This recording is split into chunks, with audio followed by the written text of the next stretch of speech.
Hello বন্ধুগণ, ২ শালিক আজকের পর্বে দেখতে পারবেন গৌরবের জ্যাঠা যখন পেয়ারকের কাছে টাকা চাইলো। পেয়ারকে বলল টাকা আমি দিতে পারি এক শর্তে, যদি আঁকি কাগজে সিগনেচার করে দেয়। লাইক দিয়ে বিস্তারিত জানতে থাকুন।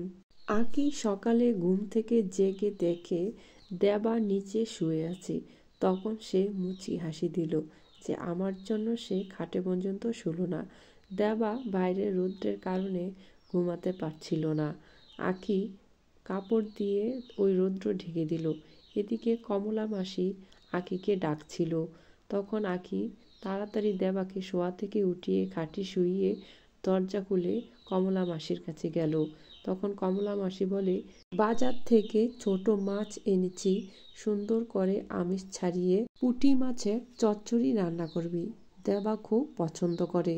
এমন সময় সমতার মা এসে বলে, কমলা মাসি তোমার জন্য একটা ফর্সা হওয়ার ক্রিম এনেছি। তখন আঁকি বাজার খরচা নিয়ে ঘরে যায়। তখন ওখান থেকে পাটা বের করে ছোট মাছ আমিষ ছাড়াচ্ছিল। সমতা বলে, ওরে বাবা, ও এত ভালো কিভাবে ছোট মাছের আমিষ ছাড়ায়, আমি তো জীবনেই পারবো না। এ মেয়ে এত কাজ কিভাবে তার এত দক্ষ হলো।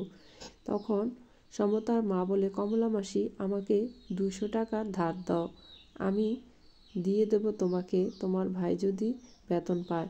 তখন আঁকি বলে, আমাকে বলুন টাকা লাগলে, দেবা সব টাকা আমার কাছে রাখে।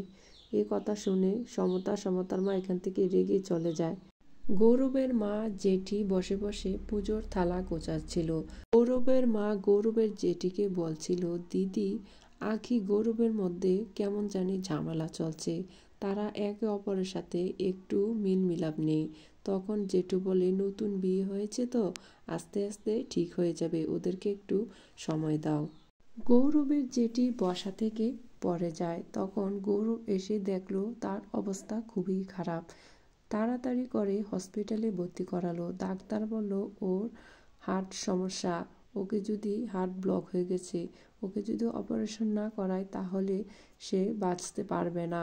তখন গৌরবের জেঠু এই কথা শুনে মাথায় হাত, সে কান্নায় ভেঙে পড়ল, কিভাবে আমি তাকে বাঁচাবো। তখন পেয়ারকের কাছে গিয়ে বলে, আমি তোর হাত জোর করছি, আমাকে কিছু টাকা ধার দে, আর কোনো দিন কোনো কিছুর জন্য আসবো না। পেয়ারকে বলে, টাকা দেব এক শর্তে, যদি আঁকির কাছ থেকে সিগনেচারটা এনে দিতে পারো। আঁকি বলে, এটা আমাকে বলুন, ওনাকে বলে কি হবে। আঁকি বলে, কোথায় সিগনেচার করতে হবে আমাকে বলুন, আমি সিগনেচার করে দেব, আর ওনাকে টাকা দিয়ে দেন। বন্ধুগণ, পরবর্তী আপডেট শোনার জন্য আমার চ্যানেলটি সাবস্ক্রাইব করে রাখুন।